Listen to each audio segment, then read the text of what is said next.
नमस्कार दोस्तों, मैं अंकुश आप सबका सफलता IQ प्लेटफार्म पर हार्दिक स्वागत अभिनंदन करते हैं।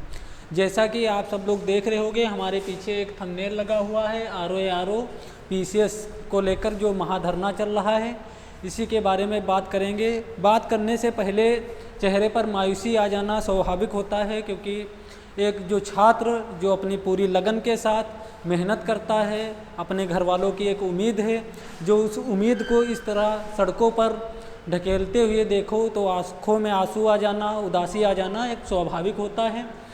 और जैसा कि आप सबको पता है कि ARO और PCS को लेकर 1 शिफ्ट 1 डेट एग्ज़ाम को लेकर महाधरना चल रहा है।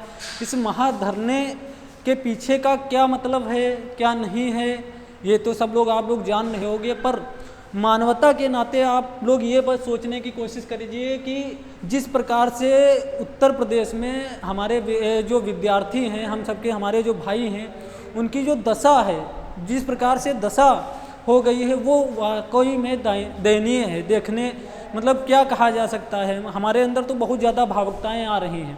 अरे भाई, ये वो देश है जहाँ पर एक गुनहगार भी अपनी बात रखता है, तब जाकर उसको सज़ा मिलती है।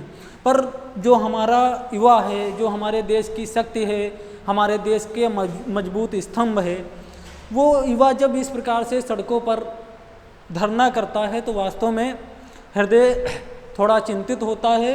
और इन्हीं सब चीज़ों को लेकर आज बात करेंगे।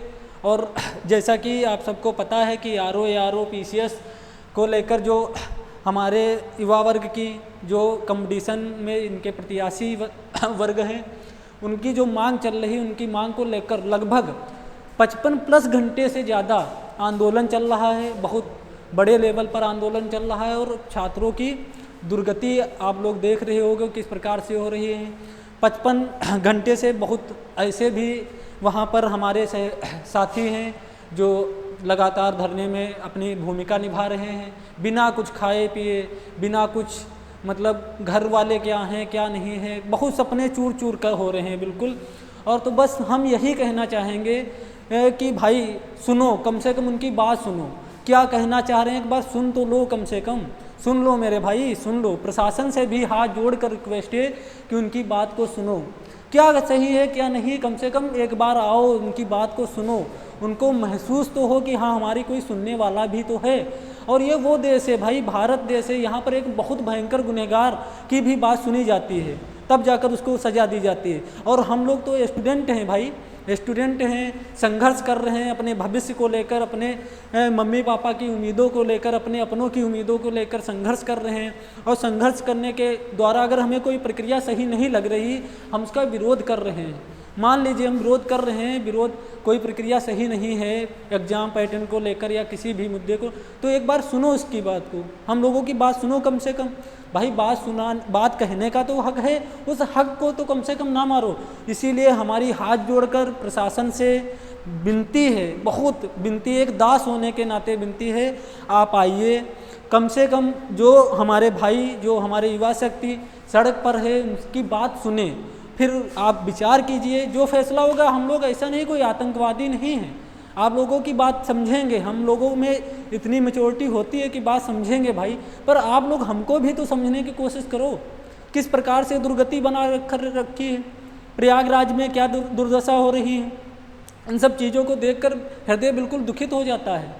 और आप लोगों से, प्रशासन से बस यही रिक्वेस्ट है, आप लोग सामने आओ, स्टूडेंट की बात सुनो, उनकी जो मांगे हैं, क्या मांगे, उस पर अमल करो, फिर उसका एक सही सूचना प्रदान करो।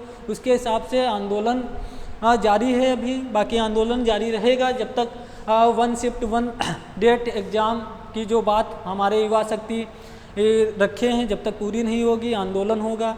हम लोग भी सपोर्ट कर रहे हैं, प्रयागराज जाकर नहीं, पर जहाँ हैं जैसे हैं सब कर रहे हैं। हमारे युवा वर्ग जो उस एग्ज़ाम का प्रत्याशी है, उसके लिए हम लोग खड़े रहेंगे हमेशा, कोई दिक्कत नहीं। बाकी बस मैं यही कहना चाहूँगा, ये जो दृश्य देखने को मिल रहे हैं, वास्तव में अब कुछ इसके आगे शब्द नहीं है, किस प्रकार से बोला जाए, किस प्रकार से मतलब बात की जाए। हमारा देश जाना इसीलिए जाता है क्योंकि यहाँ हर एक किसी की बात सुनी जाती है, हर एक व्यक्ति की बात सुनी जाती है, इसीलिए भारत को भारत महान कहा जाता है।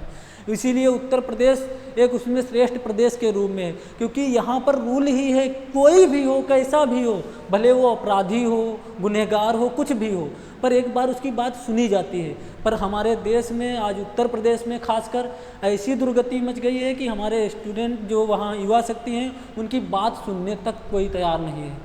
उनके दुर्दशा क्या है, अरे भाई जब एक छात्र कंपटीशन के लिए घर से निकलता है तो वो क्या लेकर निकलता है ना, बहुत ज़्यादा उम्मीदें होती हैं, बहुत ज़्यादा उम्मीदें होती हैं, उनको उम्मीद होती है, अपने भविष्य को लेकर उम्मीदें होती, जज्बा होता है, वो सब जज्बा आंदोलन में ही चला जा रहा है। पढ़ने का टाइम जो है, जो अपने आप को अच्छे तरीके से बेहतरीन साबित करने का समय है, वो आंदोलन में जा रहा है, वो सड़कों पर बिताना पड़ रहा है। तो इन सब चीज़ों को प्रशासन से हाथ जोड़कर हमारी विनती है कि एक बार आएँ, बात सुने, और जो हमारा युवा शक्ति है वहाँ पर उनकी बात को सुनकर अमल करें और जल्द से जल्द इसका कोई उपयुक्त निराकरण दें।